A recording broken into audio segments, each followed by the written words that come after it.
Bienvenidos jóvenes a nuestra serie de videos sobre energía solar renovable. En este caso vamos a ver lo que es la centrales de energía solar fotovoltaica. Como siempre les recuerdo, sigamos el cursor para que podamos entender un poco más las explicaciones que les daré. Ya sabemos de que hay algunas diapositivas que son extras a lo que es el material, pues las que están extras pues son para poder hacer una mejor explicación de lo que aquí vamos a ver. Vamos a continuar y vamos a ver primeramente que la energía solar fotovoltaica se basa en la utilización de células solares que son fabricadas con materiales semiconductores y que por efecto fotovoltaico se produce la corriente eléctrica cuando la radiación solar incide sobre ellos. El silicio es el material más utilizado para la fabricación de este tipo de células.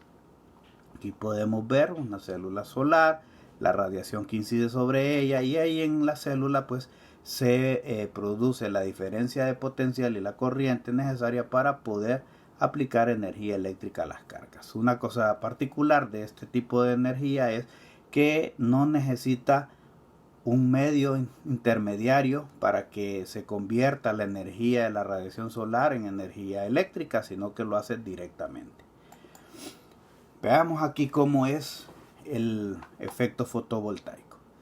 La radiación solar incide en forma de fotones sobre la célula solar y esta lo que provoca al interior de la célula es la excitación de los electrones del elemento, lo cual va dejando algunos huecos que cada electrón que sale de cada átomo pues trata de ocupar ese espacio, y eso es lo que nos produce la diferencia de potencial que podemos ver aquí. Tenemos un contacto positivo, un contacto negativo. Eso significa que la energía eléctrica que nos produce un panel solar es energía en corriente directa.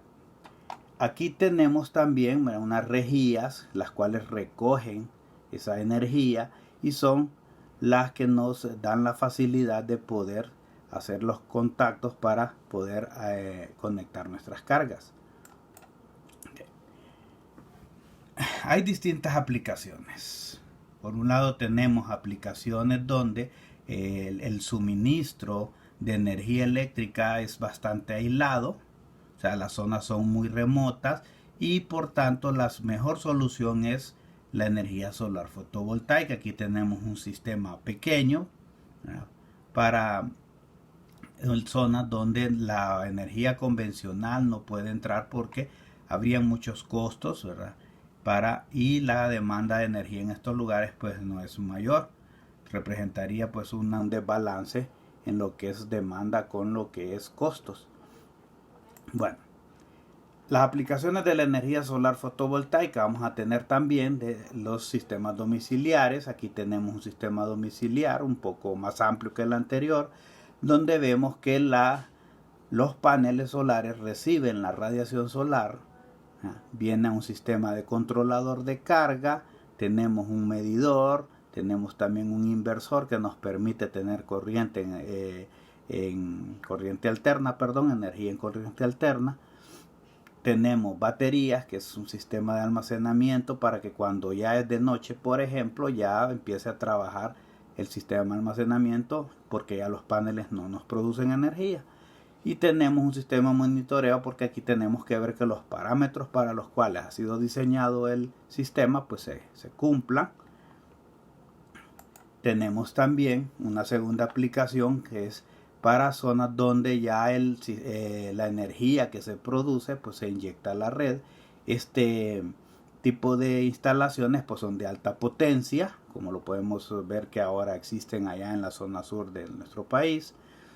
Y tenemos un tercer bloque que incluye muchas aplicaciones. Dentro de esas aplicaciones podemos ver que tenemos luminarias, faros que pueden alumbrar en la noche debido a que tienen un sistema de paneles con su sistema de carga, que en el día está cargándose el sistema de carga y en la noche automáticamente se encienden las luminarias con una independencia. Pueden ver que no hay cables entre poste y poste, sino que aquí mismo se produce la energía. Por tanto, esto es independiente de la red eléctrica convencional.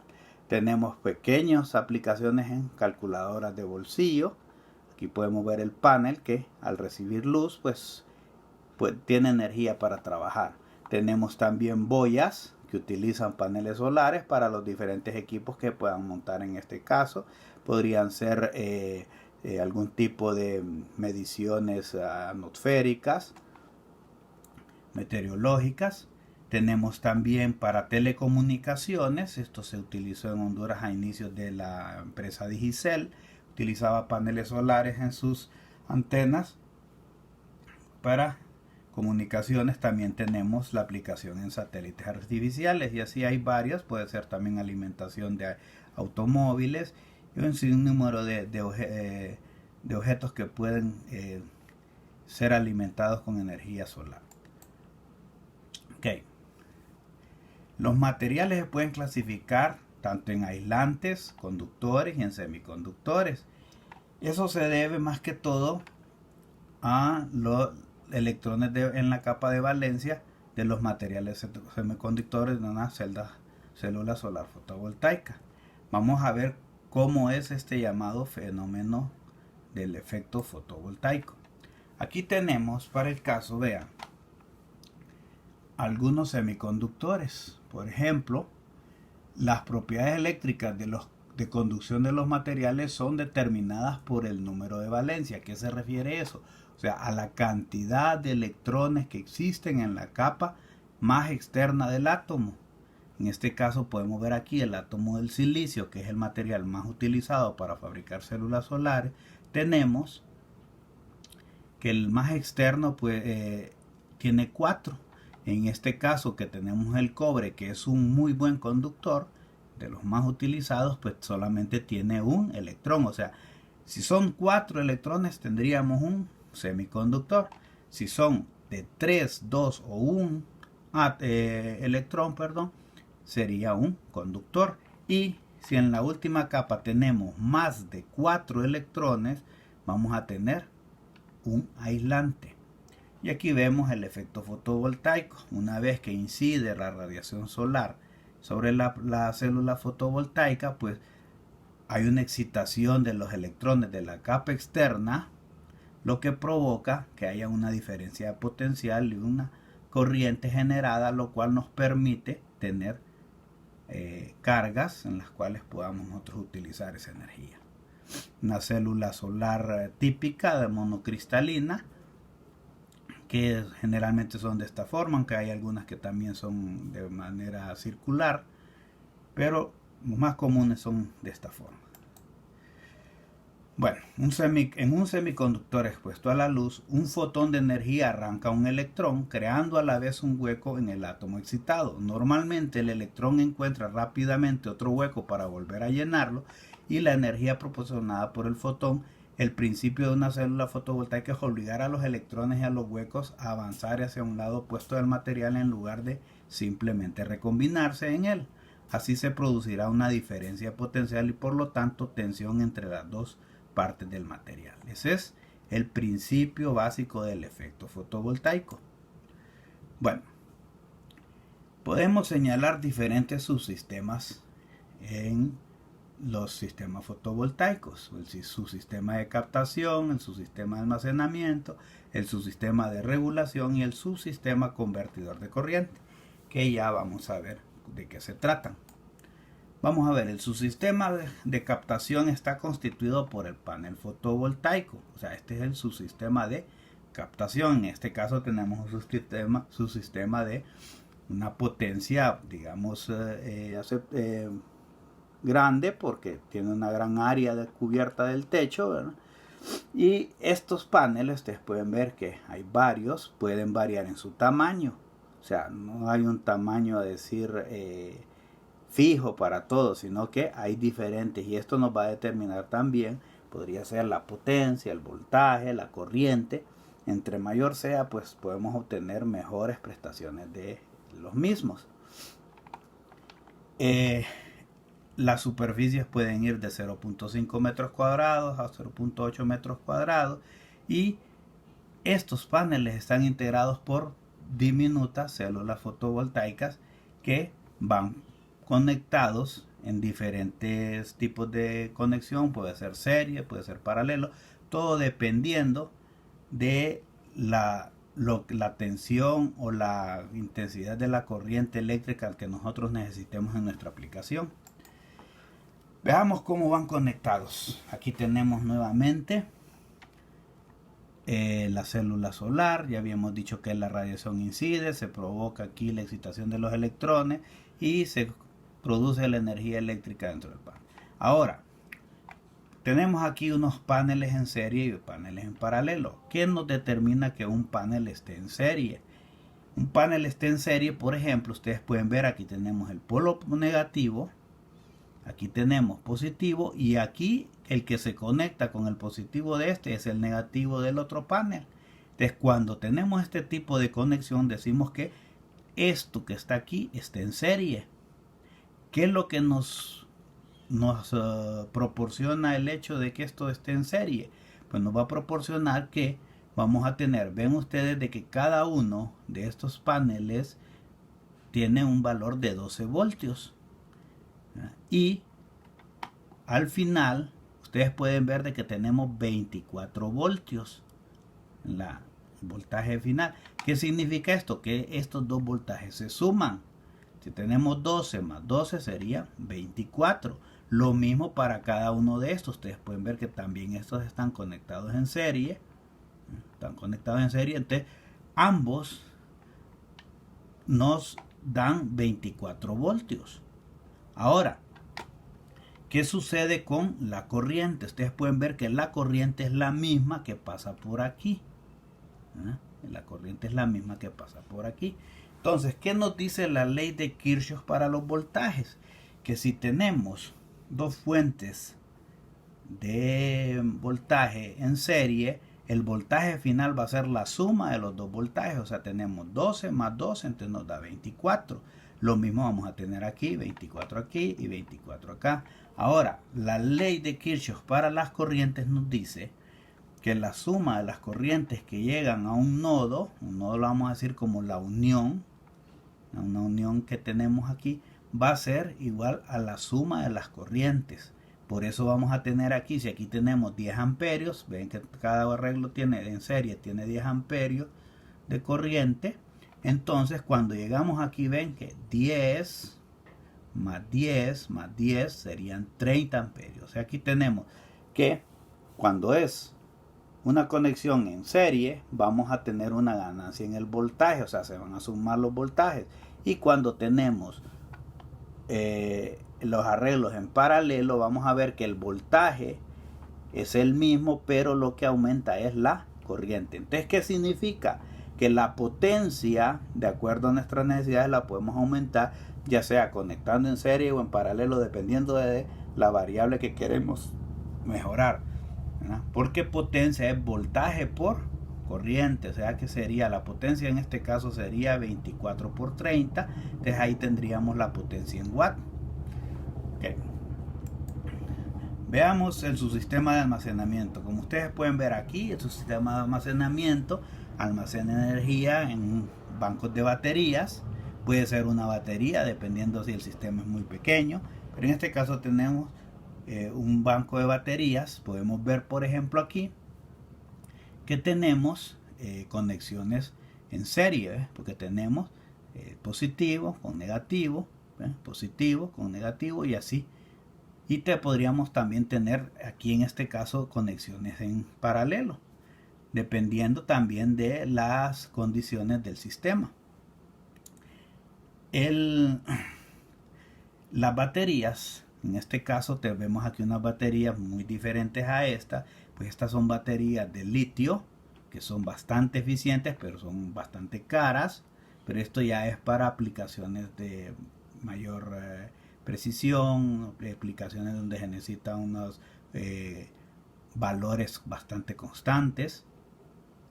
Y aquí tenemos una que parece una batería de automóvil, básicamente es el mismo sistema de plomo ácido, y también pueden ser conectadas en serie o en paralelo dependiendo de los requerimientos que tengamos. Veamos aquí, por ejemplo, nuevamente tenemos, en este caso son baterías, ya no son paneles, pero el principio es el mismo. Podemos ver baterías de 6 voltios, si están en serie, están positivo con negativo. Entonces estos están en serie y tenemos 6 más 6 nos da 12 voltios. Lo mismo, cada uno de los arreglos en serie nos va a dar 12 voltios. Y cuando hablamos de la corriente, para el caso tenemos que cada uno nos produce 435 amperios hora.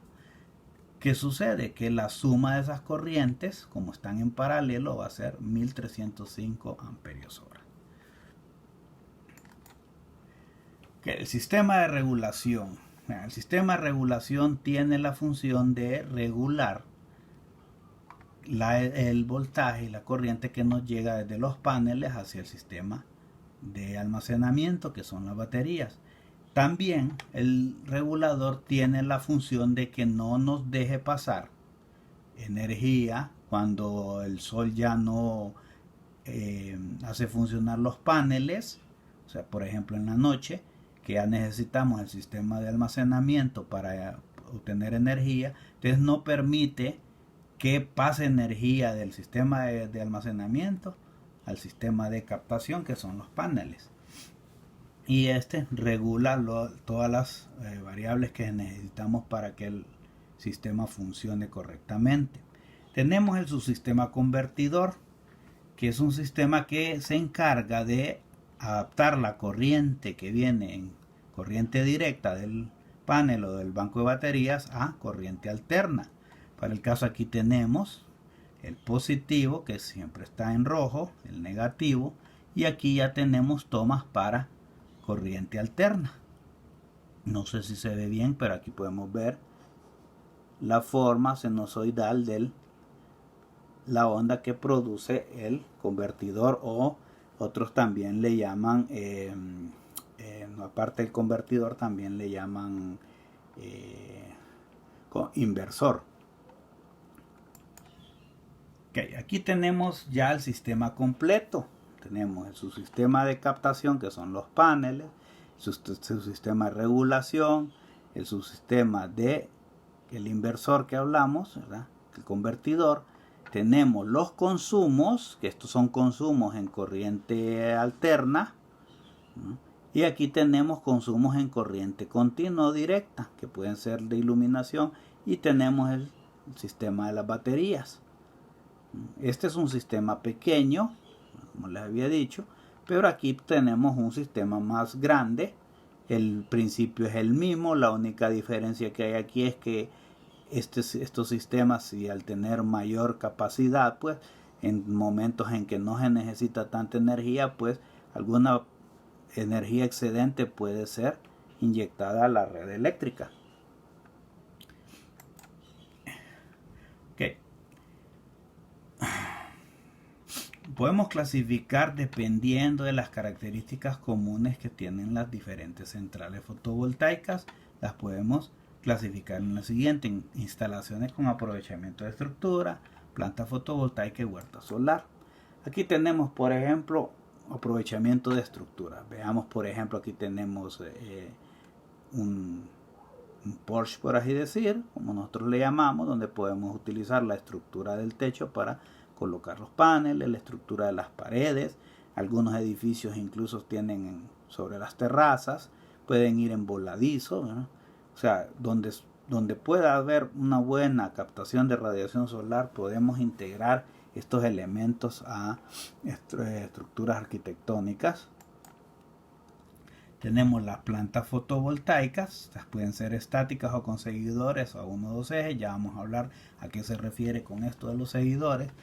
Y estas ya son plantas bastante grandes, de bastante potencia. En este caso tenemos que es la planta que está allá cerca de Choluteca, una de las varias que hay en esa zona sur. Podemos ver que aquí es bastante grande. Y ahora vamos a ver a qué se refiere con eso del seguimiento. El seguimiento solar a un eje. Ustedes saben bien que el sol sale por el este y se pone por el oeste. ¿Qué significa eso?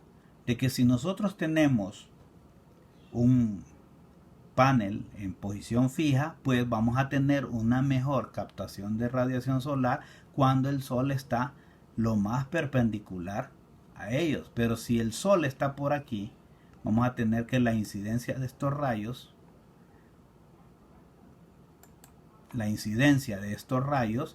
pues va a ser en un ángulo bastante agudo.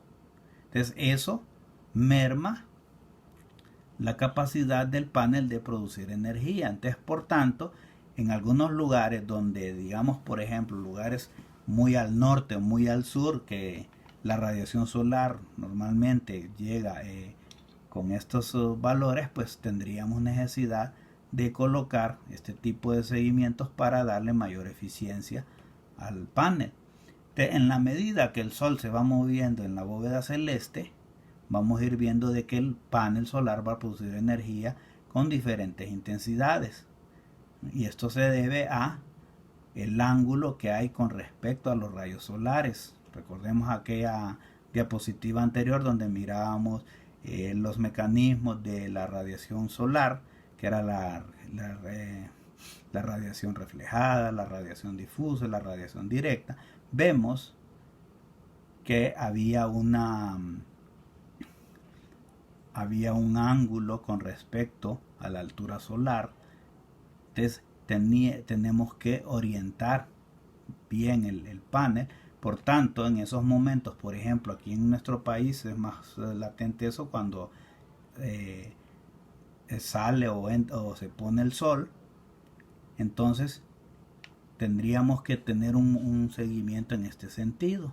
Por ejemplo, aquí digamos, bueno, en este caso está al contrario el esquema, pero digamos que si aquí salió el sol por el este, pues el panel estaría colocado de manera que la radiación solar incidiera perpendicularmente al panel, va avanzando, el panel va avanzando también de manera de mantener esa perpendicularidad.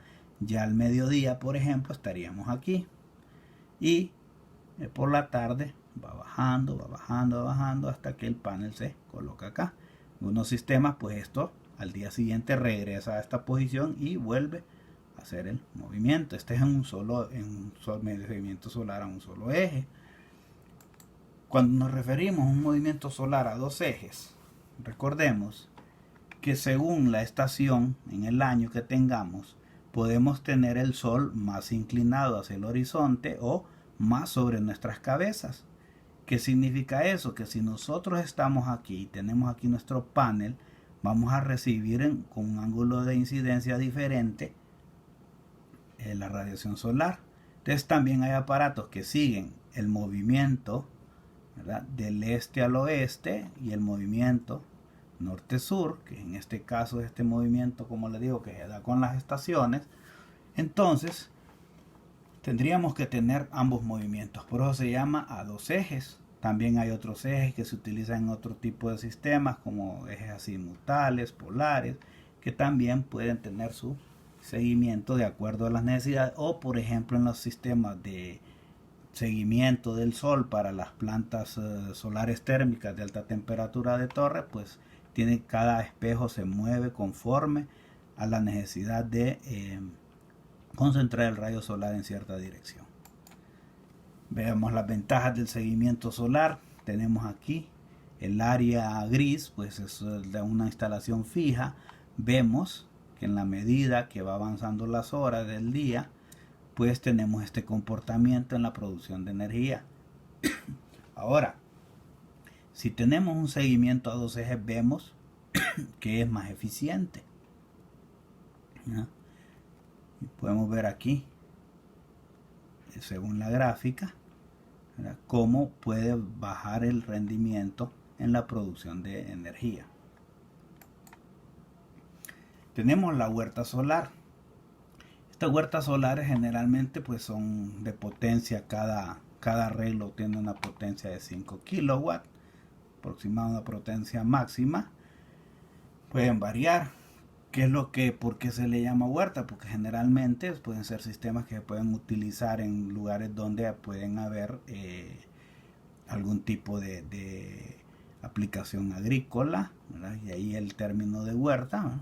y estos generalmente pues se producían por pequeños productores que se unían para producir energía, ¿verdad? Y podían colocar entre varios, ir colocando cada quien su arreglo, y pues por eso se llaman así. Tenemos el impacto ambiental de la energía solar fotovoltaica. Los aspectos negativos pues son mínimos. El mayor impacto está relacionado con el impacto visual, porque pues una estructura artificial en medio de un medio natural pues es bastante notoria, pero pueden haber algún tipo de diseño que sea fácil integrarlos en el paisaje. Aquí tenemos por ejemplo unas plantas solares en medio de zonas que tienen cierto valor paisajístico, ¿verdad? Hay cultivos, hay bosque, ¿no? Y aquí tenemos este tipo de plantas. Bueno, como decíamos anteriormente, en este tipo de plantas solares más grandes, el impacto paisajístico puede ser mayor.